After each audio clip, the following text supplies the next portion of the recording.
1945 August 6 സമയം രാവിലെ 8:15. ജപ്പാനിലെ ഒരു നഗരത്തിലെ ഘടികാരങ്ങളെല്ലാം എന്നേക്കുമായി നിശ്ചലമായി. ലോകത്തിൽ ആദ്യമായി അണുബോംബ് മനുഷ്യവംശത്തിന് നേരെ ഉപയോഗിച്ചു. ജപ്പാനിലെ ഹിരോഷിമയ്ക്ക് മുകളിൽ അമേരിക്കയാണ് ഈ സ്ഫോടനം നടത്തിയത്.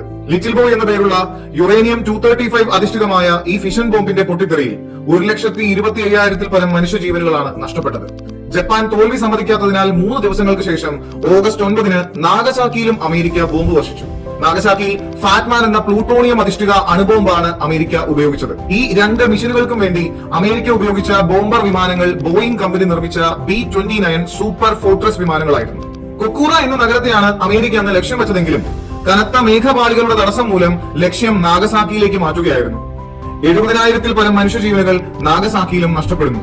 പേരിന് മാത്രം ശരീരത്തിൽ ജീവൻ മിച്ചം നിന്ന് റേഡിയേഷന്റെ പരിണിത ഫലങ്ങൾ അനുഭവിച്ചു തീർത്ത എത്രയോ ലക്ഷം ജനങ്ങളാണ് ജപ്പാനിൽ ഉണ്ടായിരുന്നത്. ജപ്പാനിലെ ഈ ആണവ വിസ്ഫോടനങ്ങളെ അതിജീവിച്ചവർ ഹിബാക്കുഷ എന്നാണ് അറിയപ്പെടുന്നത്. ആണവായുധ നിരോധനത്തിനുള്ള പരിശ്രമങ്ങൾ ഇവർ നടത്തിവരുന്നു. 2024-ൽ സമാധാനത്തിനുള്ള നോബൽ സമ്മാനം നൽകിയത് ഹിബാക്കുഷകൾ ചേർന്ന് രൂപീകരിച്ച നിഹോൻ ഹിഡാൻക്യോ എന്ന സംഘടനയ്ക്കാണ്. 79 വർഷങ്ങൾക്ക് മുൻപ് ഉപയോഗിച്ച ഈ അണുബോംബുകളെക്കാളും എത്രയോ മടങ്ങ് പ്രഹരശേഷിയായിരിക്കും ഇന്നത്തെ ആണവായുധങ്ങൾ കൈവരിച്ചിട്ടുണ്ടാവുക. ആറ്റം ബോംബ് അവസാനമായി ഉപയോഗിച്ചത് നാഗസാക്കിയിലാണെന്ന് നമുക്കും നമ്മുടെ വരും തലമുറകൾക്കും എല്ലാ കാലത്തും പറയാൻ സാധിക്കട്ടെ.